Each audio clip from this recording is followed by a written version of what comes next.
Hello, welcome to the next video. This video we will be talking about sales management planning. We will start with the benefit of planning. So what is the good thing about planning, or why do we need to do planning? So first of all is linked to open communication. So that is one, so everybody on the same page. And second, provide direction and focus for the sales people as well as the company. So once we do our planning, so we know which direction we want to go to, where do we want to go to, and which lead to improve teamwork. So people work as a team, improve team effectiveness. Okay, and eventually it's like clear standard, clear KPI, clear expectation. So everybody know what to do, when to do, where to do it, and that type of thing. So that is a benefit of planning. Okay. Now, there are a few types of planning, all right? So eventually there are 4 types of planning that we have a look at in this subject. So first one we call strategic planning. Next one we call technical planning, and then monthly planning, which is more to do with the sales people, and daily planning. For strategic planning, is more of the overall company mission and vision. Could be like, let's say, smart objective, that type of thing that you might create somewhere along the line. Like, let's say, like overall budget, goals, high level type of strategy. So that's responsible by those higher level board director and senior executives and those people. And second level technical planning. This could be involved by a high-level manager sale, or could be like a sales director and that type of thing, like head of department. So these people will look at the overall budget for the department, let's say. Okay, the overall quarter plan, quarter action of the yearly action. Okay, then when it's break down to monthly and weekly, all of the seller are also involved in here, as well as their manager. So they're looking at how going to meet the particular quarter or monthly or weekly plan and budget and that type of thing. How we're going to meet our sales target, and then daily vision. So everybody looking into it. So how to meet the units plan, budget, sale, daily sale, and forecast. All right. So these are the 4 broad type of it. Now there are 6 steps in the sale and operation planning process. So the first one, define goal and objective. So just now we talked about strategic planning, where the CEO and high level of managers come up with their smart objectives, such as increase sale among the target group A by 35% in quarter 1 2018, let's say. So that is like define goal and objective. Second one is set the policy. So predetermine approaches for handling routine matter. So let's say if something come up, how we gonna handle those type of thing. And third, be specific on how to carry action. So basically come up with a few steps on how to carry out action. For example, like those sellers, how they're going to carry out the action. What are some of the promotion that they can give in terms of persuasion the customer to buy. Fourth is create strategy, which we will look at it later on today in this video. This one is like, which is like basically the overall action, or overall planning action, or overall planning action of resources on how to achieve the goal and objective. All right. And fifth is direct technique or day-to-day action that make the strategic planning. For example, using specific sale contests or increase sale, using specific sale contests to increase sale, or some type of sale promotion or flash sale. Basically we're looking at promotional strategy on how to convince the customer to buy. And lastly, develop and enforce control. So this one, what we do is we develop the performance standard control, let's say KPI and that type of thing. So we review our performance, review our KPI, and see have we made the have we made the objective or not. So if we plan one thing, have we made that? All right. So here, this figure is just a sum up of what we just talked about. All right. So here are the 6 steps just now that we talk about. Now, in addition, I want to mention that this guy called Hare 2009, where I took this framework from, he's also argued that sales planning should be integrated with the operational planning. He also argued that Using sales input into operational planning will improve the overall forecasting and supply chain management. So what is meant is that this planning is supposed to be keep going like a circle. So once we finish planning, once we finish all these 6 steps, so at the develop and control, that is where he mentioned that we should look at what we have done well and not well this time, so that when it's go to the next goal, which is when it's next time we're doing this plan, we then can learn from the past, and then we can enhance on what is good, what is not good. All right. Moving on, here are some of the key focus questions and planning components that manager should or could look at and keep in mind. All right. So first one, obviously, where are we now? Where are we now? Where are we heading if no changes are made? Where should we headed to? Where are we heading to? What is the best way to get there? You know, what action need to be taken by whom and when?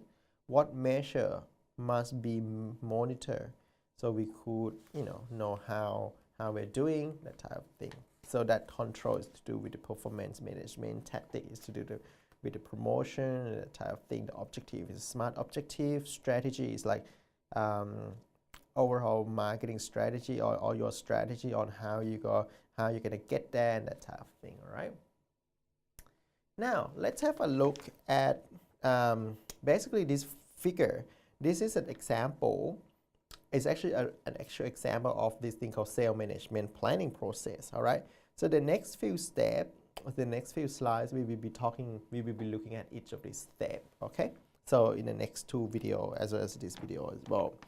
So this figure start with there are 6 steps in total. Step 1 is analyze the situation. Step 2, set objective and goals. Step 3, determine market potential. Step 4, develop strategy. Step 5, allocate resources.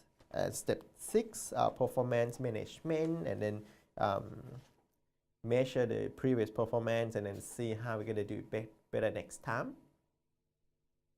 Now, I just want to mention that this process is supposed to be like a circle. So once it's done, we should, when it's implement an evaluation, once we evaluate the previous quarter or previous time plan, we should know how to make it even better next time. So we will, be able to avoid some of the mistakes that we have made. All right. Now, if you have any question, please feel free to send me an email as well, because if we would in the class, we'd be asking you if you have any question, please ask me. But if you can't, just send me an email for now. So here we move to the first step in the sales management planning process. So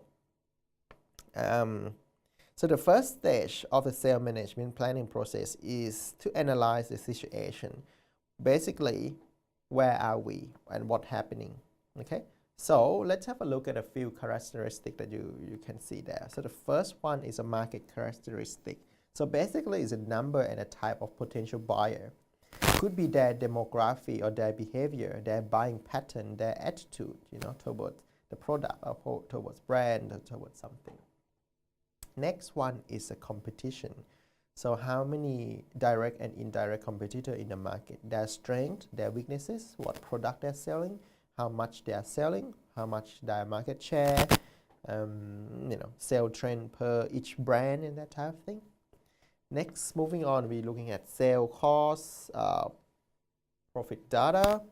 So basically, this one we're looking at financial data by product, time periods, which product is sale best in particular quarter, different costs in a particular quarter. Let's say winter, some product might be better than another one. Our cost might be more due to the supply demand of the ingredient, let's say. Fourth one, we're looking at benefit offer. So it could be like brand name, price, or packaging. Could be like the service. Second last, we're looking at promotional mix. So we're looking at 7 Ps. We're looking at the promotion, advertising, looking at personal seller, okay? And the next one, is a promotional mix, is not 7P. So it's just a promotion and advertising, sale promotion. And then for the distribution is the channel distribution. So are we selling offline, online? How do we gonna be delivered to the customer?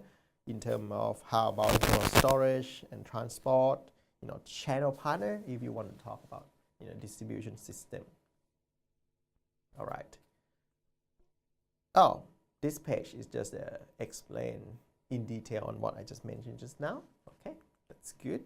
Now step two, which is set objective and goal. So basically this is where we, sale goal is what you plan. So this is where we set a goal, and then there are two types. So the first one is sale goal, is what you plan to do. This is what you plan to do overall. For example, I plan to increase sale overall or decrease the turnover rate, the customer turnover rate overall. But it's very broad, so I did not pinpoint. But for the sale objective, so this is what smart objective, this is where we do create smart objective, or what exactly you plan to achieve. So just now for sale goal, we say we want to increase sale, right? But for sale objective, we might say increase sale by 15% among target group A by Q3 2015. So you will give quite detail in the pinpoint on what you plan to do. Now, step 3, determine market potential. This step we break down into 3 sections. So the first one we call market potential. Market potential basically is a maximum possible sale for an entire industry. So how much we can actually potentially sell if all the customers buy from us, or how many people would buy this, interested in buying or using this product in the market. Then market capacity. So the market capacity is mean the unit that the target, the market will absorb if the product is free. So basically, how many people would actually, buy all this product if the market is free. The third one is sale potential. So basically, it's a maximum possibility sale for our company or for a company. So in short, the market potential. So basically, that is mean what would be the maximum possible sale for us to sell to this particular target market. And market capacity is mean how many people actually would buy the product if we not consider our competitors. And sale potential, so if we consider our competitors and all other type of factor, what would be the maximum possible sale for a company or other company, all right? So keep in mind that once we work on this step, or this step, which is step 3, we might want to go back to the previous step to change, the objective, all right? So here are the first 3 steps of the sale management planning, all right? So the next video, we will be talking about step 4 of the sale management planning. All right, thank you for now.